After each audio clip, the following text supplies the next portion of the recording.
put a little grease on there. Oh yeah, I'm gonna have side play. That bottom half that bearing in there, I put a little Permatex on the bottom of it there, about halfway around, just kind of to settle it in once you tighten it up. And if you remember, on this cam, on the gear, and that's a pinion gear, cam gear in there. And you see right there on that pinion, I got one tooth marked. Right here. That's one tooth. Okay, on the, let's see, can we get around there? Okay, I'm gonna take it out of time. See right there's that, and it's supposed to match up at one time around. Okay, see there's the two teeth that's marked on the cam. So if you line them two teeth up with the one tooth on the pinion and you bolt all of this together, then your cam will be in time.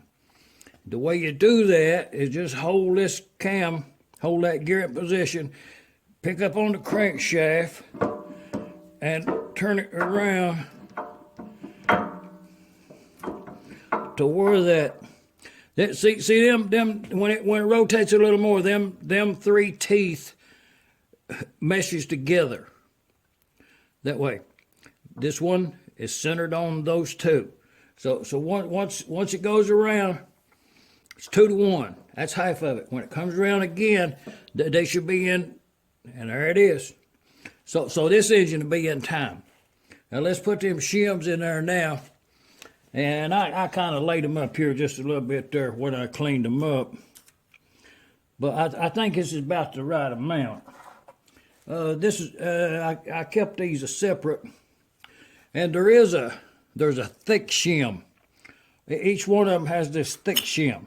And what that thick shim's for, right here, when you put that on there, that locks your bearing in place. It won't let the bearing rotate. And then these shims follow suit, match up to it.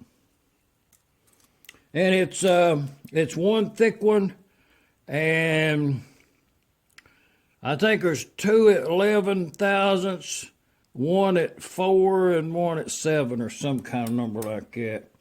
They'll all vary.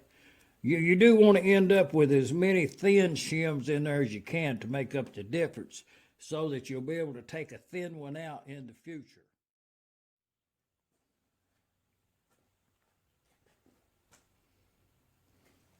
With the shims in there and the bearing with a lot of grease in there,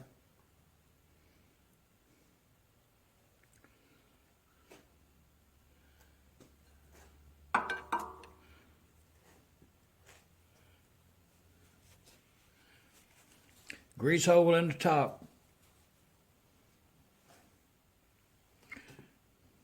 And what happens, basic, elementary, but the way it works is when you put the bearing cap on there and you tighten it down, let's just do it.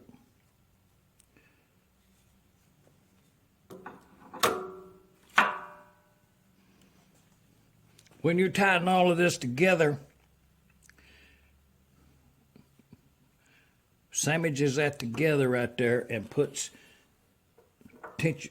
pressure, squeezes together on that crankshaft. So if it locks up, then you take the bolts back out and put another shim in it. Most of the time, you try to put 2 shims in it, 1 on each side. Tighten it back up.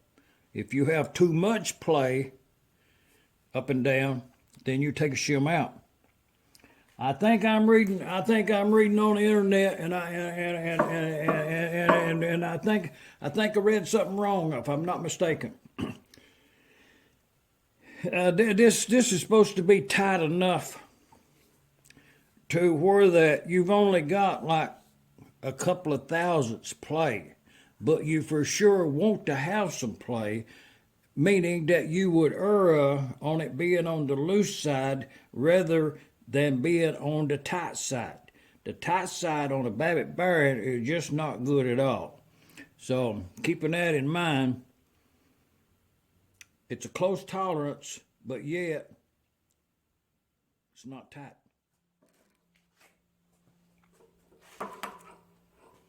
Well, it was too tight, so let's we got two more here. Let's put these in there. This is the mount that was in this engine when I took it apart. But, and also, now that we got them tightened down there really good, we pick up on that. You know, there's something there, but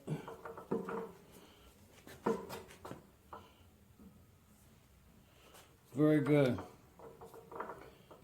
So now we'll loosen these up.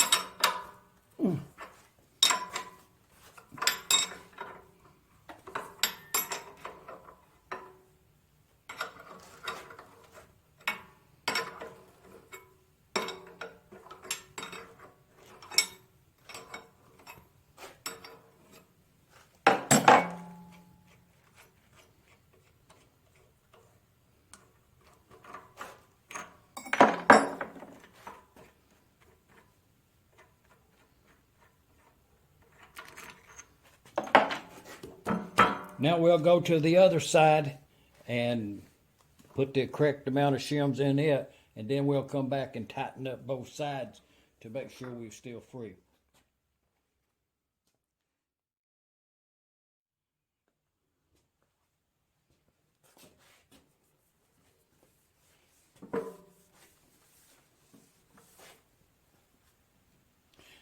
We have side play this way. These engines right here do not, the crankshaft ain't over yonder or it ain't over here. It's halfway between that. So there's a gap in there. The flywheels sets the tension centering of this crankshaft.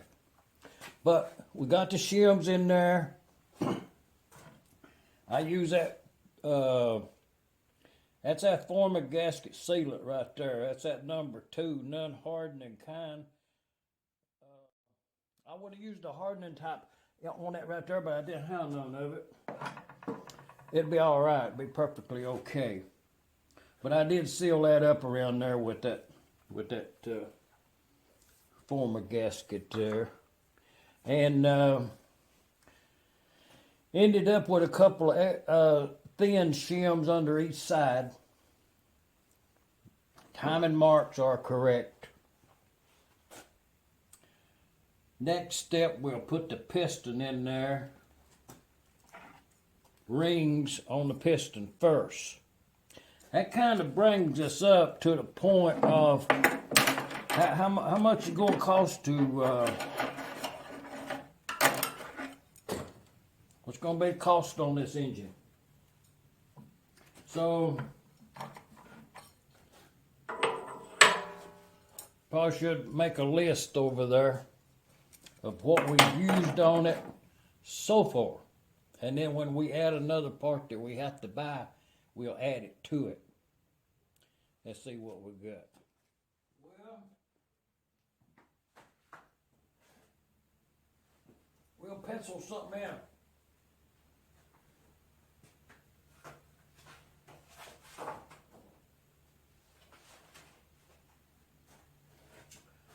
Okay, so far on this engine right here, we got a new gas tank on there. That new gas tank costed, $118.25. I'm gonna pencil it in right here.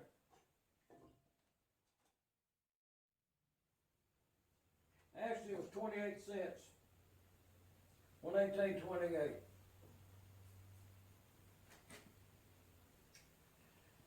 And we also this pipe right here, that's a 3/4 by 3.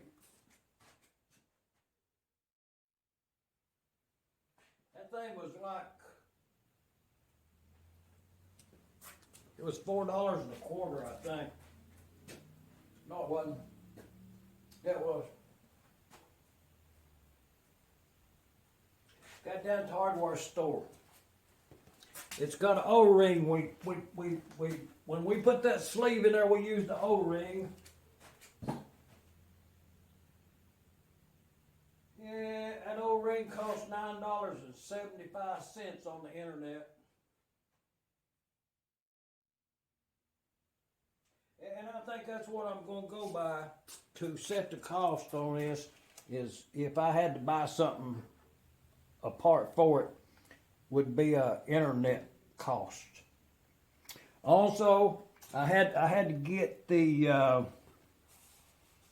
this side over here, the pipe that comes out of the gas tank on the top and the one on the bottom, because you remember on that video we done already twist that off there with pipe wrench, and I think them was about $3 a piece. So I'm gonna put them on there. That just penciled in about $6.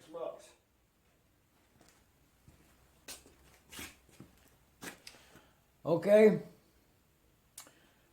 On this, well, I'll show you. Okay, that thing right there.